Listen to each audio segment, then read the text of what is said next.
What you got? What you got? Oh my God. My 2024 shed season didn't produce the numbers that I've been getting in the past couple of years.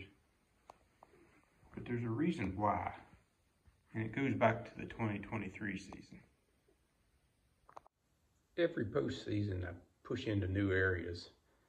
I mean, we're always looking for a better spot, but I found this pretty desolate looking spot on the map, and I went in there and I did find a pretty good shed in that area, but overall it didn't look that good. So I pushed even deeper and came upon an area that I just couldn't get over the amount of sign in this one little area. I'm not sure why it appealed to the deer so much, but there were trails coming into it, just track on top of track. And of course I put a camera on it. Yeah.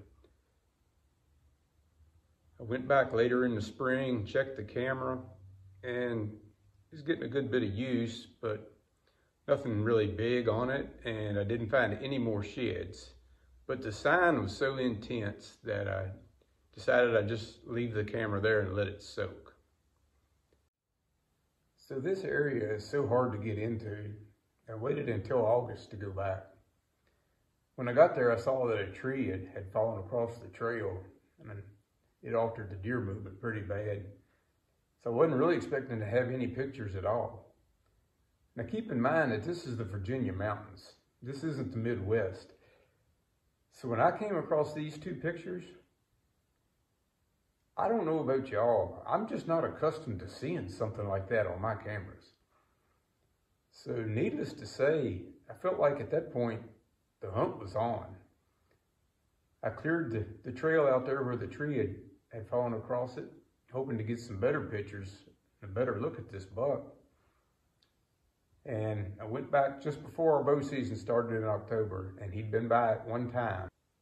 Still not the best look at this deer, but I could see enough that I knew I really wanted to hunt him. The problem was that after those pictures, the area just seemed to dry up. I wasn't getting any more pictures of any other deer. The trails that had been so prevalent seemed to dry up. I scouted the area hard and just no buck sign. I had some very respectable bucks in other areas that I wanted to hunt, and they seemed more huntable. So I spent almost the entire season away from this area hunting other deer. I finally managed to kill one of those bucks in the late archery season. And how ironic is it that as we were packing that buck out, we got a picture come in from a friend of a friend that got the non-typical buck working the scrape. It was about 1.5 miles away from where I had gotten him in the summer. So with that information and a few weeks left in the season, I gathered up a bunch of cameras and just went and camera bombed every likely looking spot in that direction that I could find. I went back a week later and was just going through all the cameras, checking them. Got to my last one, I think it was the 6th camera I'd checked that day, and there he was, working a scrape in daylight. So, just a couple weeks left in the season, I hunted that area exclusively, but I never did get eyes on him. And I kept the cameras rolling because I just wanted to get a feel of where this buck might be when he did shed his antlers, because the thoughts of those antlers being chewed up by squirrels kind of made me sick on the stomach. Throughout the winter, the buck was pretty visible on camera. I got him on signpost rubs, travel corridors, on the straight a lot. Actually, one night he even bedded down right in front of my camera at that scrape. But I was just waiting to get that picture of him with no horns on his head, and finally it came in. You could tell it was him because he had a scar on his back. Don't know what that's from, but it made him very identifiable even without the antlers. So that's when I made the decision that this shed season was going to be different. I was going to go all out just trying to find this one buck's horns. Charlie, what have you done? You found an antler. Every now and then I take a day and go look other places and had some pretty good luck.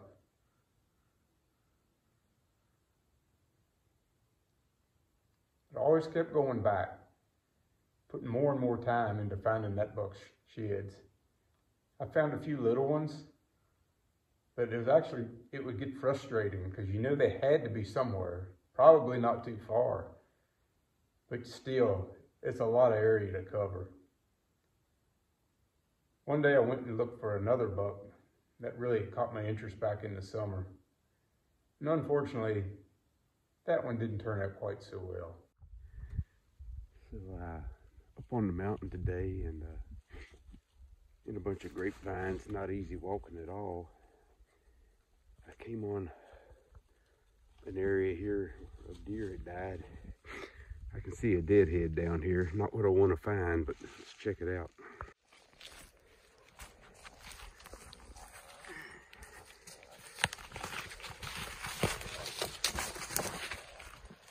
Holy smokes. Oh man, I know this deer. I had pictures of him back in the summer. Oh man.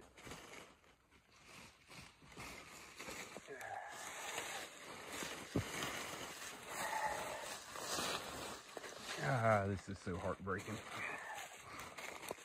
I hunted him just a couple times and during bow season, and then didn't get any more pictures of him, moved on elsewhere. But man, he's such a neat looking buck.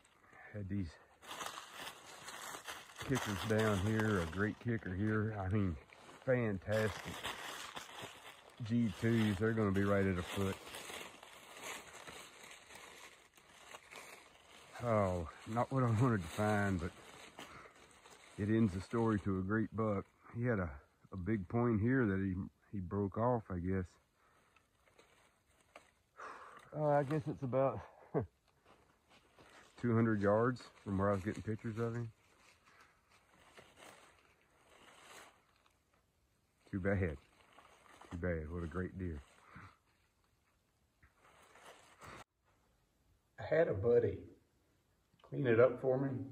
Did an excellent job. I don't know if the size of this will show up on camera.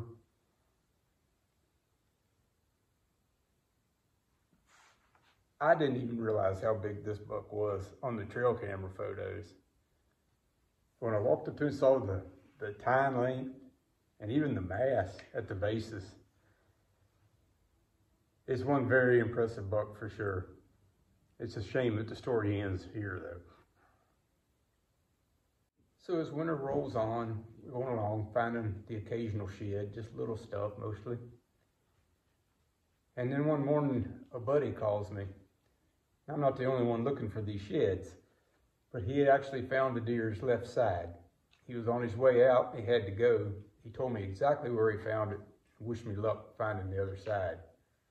So, of course, I load up the dogs and head that way. What you got? What you got? Oh my God. Oh, please smokes, man.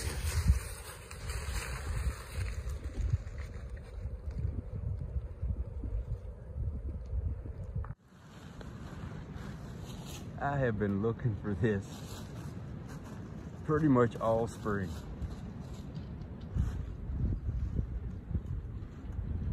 Man, what a buck. I got a buddy, I'm not gonna say his name, you know who you are. Found the other side just right over here this morning. He knew I'd been looking for it and he texted me and gave me a pin to come up here and said, try to find the other side.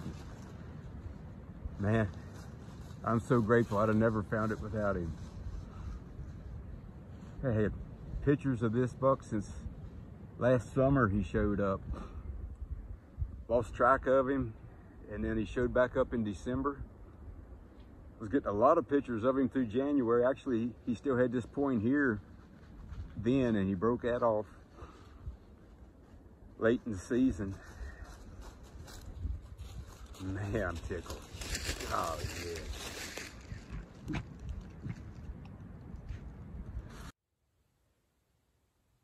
Even now, holding this antler, I just can't get over how unique it is. It did get chewed by the squirrels quite a bit, and he broke off a long point here. But I still got one of these antlers. I always have a piece of this deer. I mean, hopefully he'll show up again this year, maybe even bigger, who knows? But he consumed my whole shed season this year. And we usually find a few through spring gobbler season. And this year was no exception to that. I found a couple. And then even got a bonus after spring gobbler season.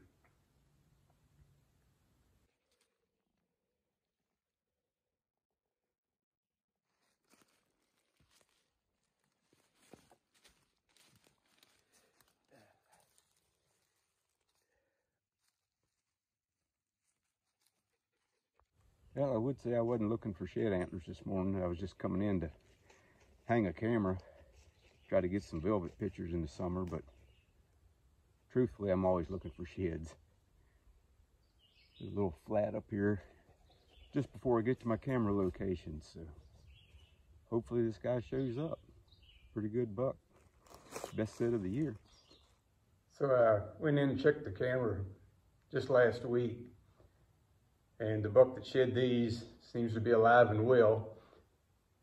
Looks like he put on a few inches too, so that's good. So hopefully I'll get to hunt him this fall, and then maybe this one will show up. Maybe he's put on some more inches too.